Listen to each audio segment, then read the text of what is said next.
Atëre, zoti Klosi, protesta e qytetarëve ka hyrë sot në ditën e 47. Çfarë keni kuptuar ju personalisht nga kjo protestë në kaq shumë ditë?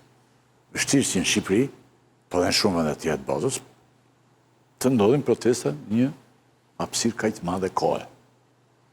Një dimensioni i lirisë, protesta është thjeshtësuar shumë, edhe nuk ka asnjë, le të themi, sforco për ata që marrin pjesë në protestë. Nuk ka asnjë përplasje me strukturat shtetërore, nuk ka asnjë represion mbi njerëzit. Pra, tani të dalësh në atë protestë është dalësh në bulevard edhe të jesh pjesë e një gjëje që ka një grup njerëzish që e besojnë, kanë besimin e tyre. Do të jetë shumë, le të themi, interesant në momenti kur të shfaqen me problematikat e tyre, me idetë e tyre, kur të shfaqen me programet e tyre, me mënyrën se si ata mendojnë që të arrijnë qëllimin që ata i kanë vënë vetes, pasi protesta e cila filloi me flamengot dhe me zërnecën, sot është protestë e pastër politike, ku një grup qytetarësh kërkojnë largimin e qeverisë së kryeministrit Edi Rama, edhe pastaj ato kërkesat e tjera që vinë më pas, por që edhe këtu ka një handicap, nuk mund të realizohen, le të themi, pa rrëzuar mazhorancën aktuale.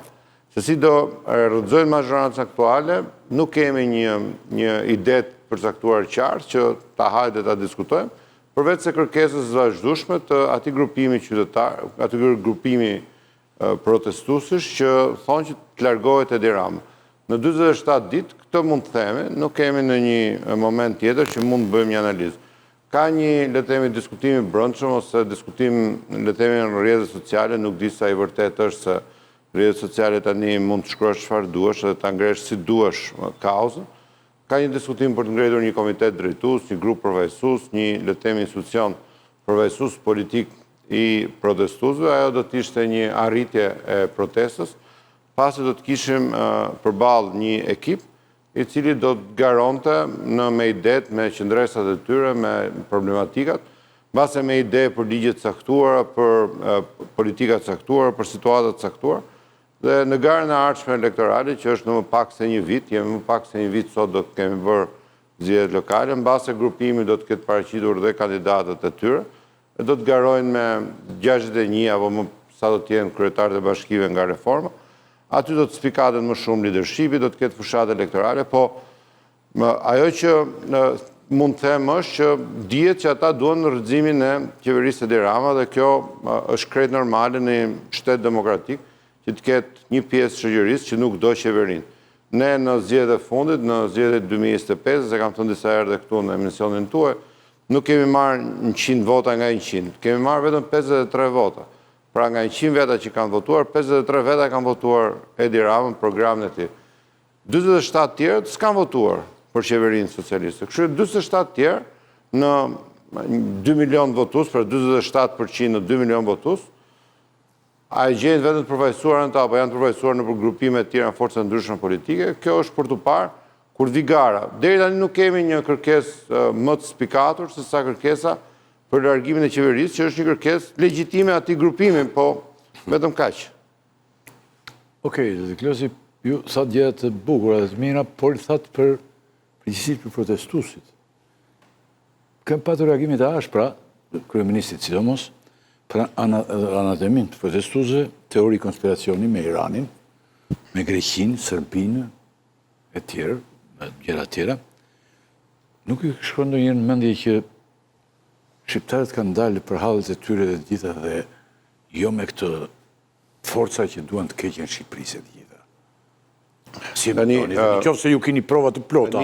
Tani jemi në ditën e 47, pra jemi pothuajse 2 muaj nga fillimi i protestës, nga protesta e flamingove u quajt, ose as u quajt fare në flamingo, u quajtur zvërnecin, pastaj u menduaj që janë dhe flamingot, u futën dhe flamingot, mori një, le të themi, një dimension të egzotik në fillimet e saj protesta. Njerëzit filluan të gjykonin duke gjykuar për shumë gjëra që realisht kanë arsye për të protestuar në çdo vend botë, në çdo vend demokratik.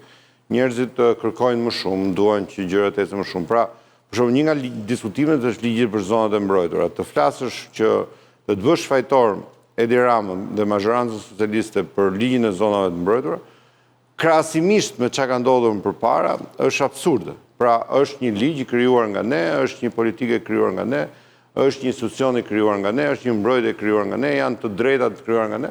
Po, pse nuk mund të krahasohen më përpara, kjo s'do të thotë që s'ka pa kënaqësi tani. Dhe kishte një pjesë të grupimit në fillim që thoshte që diskutohet ligji i zonave të mbrojtura.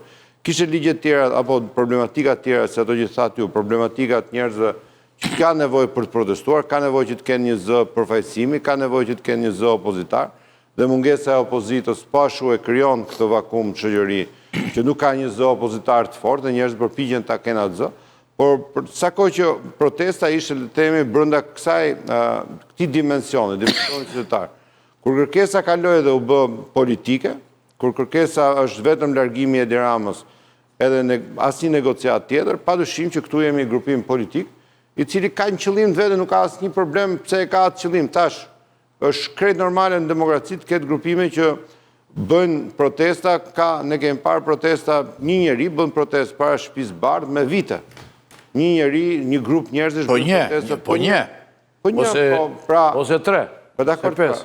Pra, ka njerëz që ashtu e kanë mënyrën e tyre të bërit protestë. Pra, tu është ideja, në fillim, dhe padyshim, ato që kemi thënë ne u qëndrojmë, influencat e grupimeve të ndryshme ishin evidente në, le të themi, manipulimin atij momentit parë të diskutimit për pasurinë kombëtare apo për zonat e mbrojtura apo për investimin në Zvërnec, kur gjërat u sqaruan dhe gjërat u trajtuan ashtu siç duhet, qartësi ka ngelur ky grupim që do largimin e qeverisë. Tu tani ndahemi në sensin e atyre çfarë detyrimesh ka mazhoranca për të dëgjuar ata njerëz që thonë të largohet qeveria. Besoj që ka një mënyrë në demokraci që të largohet qeveria, janë zgjedhjet. Të përgatiten, janë shumë pak kohë që të përgatiten një vit për të garuar. Mund të jetë dhe partia e vet që shkarkon kryeministri. Po patjetër, nuk diskutohet. Por ama, le të themi, në përballje... Jemi në këtë moment atëre. Ja, një sekond, ta mbarë dhe këtë dhe... Po, jo, jetë ju. Ja mund, pastaj do t'y qori pak minuta, sepse ai nuk do t'jetë në replik. Një fjali kisha, pra, do vjojnë? është një vit kemi garën lokale, në 3 vjet kemi garën e përgjithshme dhe shumë pak kohë. Më besoni për këtë kam eksperiencën e mjaftueshme ta them me bindje, është shumë pak kohë që një forcë politike të përgatitet 3 vjet edhe të ketë rezultat pozitiv në një palë zgjedhje. Jemi shumë okej, po Zoti Klosi, normale. Ju, ndryshe nga shumë politikanë të tjerë, edhe ktheni përgjigje pyetjeve. Se shpesh politikanët, 97% e tyre po themi, sidomos në atë dheun tonë, tjetër pyet dhe tjetër përgjigje. Shkolla Sali Berishës ka e doktore, ja kam thënë unë në studio aty. Publikisht ti pyet çfarë duash në përgjigje. Po, ylli sa njerë këtu, kësi mbajtje mentin, ti ke pyetjen tënde, unë kam përgjigjen time. Tani ka postulatet e doktorit. Tani ka patur një analizë të brendshme për të kuptuar. Keni bërë një analizë për ta kuptuar. Kush e nxiti? Pse është nxitur kjo revolt? Pse u bë? Tani apo ura befas kështu? Ura si nga lartë. Jo, nuk është, ne kemi thënë edhe do t'ishte naive nëse do t'ishte përgjigja kjo që thatë ju që ra befasisht nga lartë. Jo, unë pyetje kam.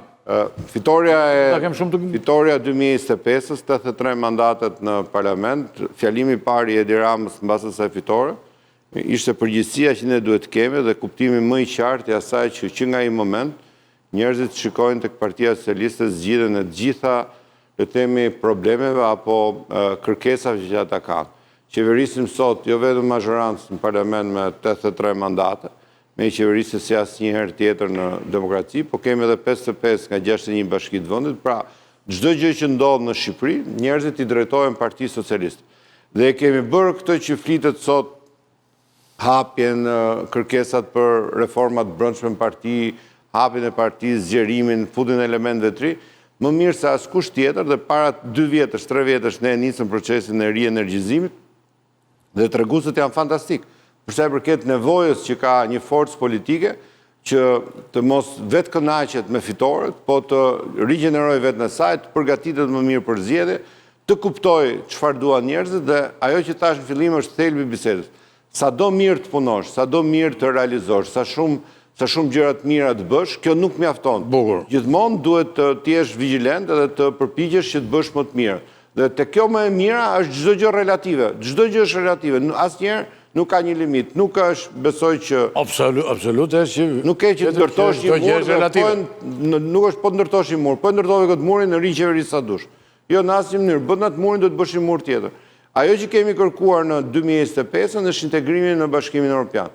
Besoj në këtë temë, në këtë pikë të projektit ton elektoral të 2025-s, kemi shumë gjëra për të, dhe ajo që ndodhi para 2 ditësh në Bruksel është përgjigja më e mirë asaj se si kemi punuar mbas fitores 2025. Pas keni kuptuar gjë nga gjithë kjo që po ju ndodh.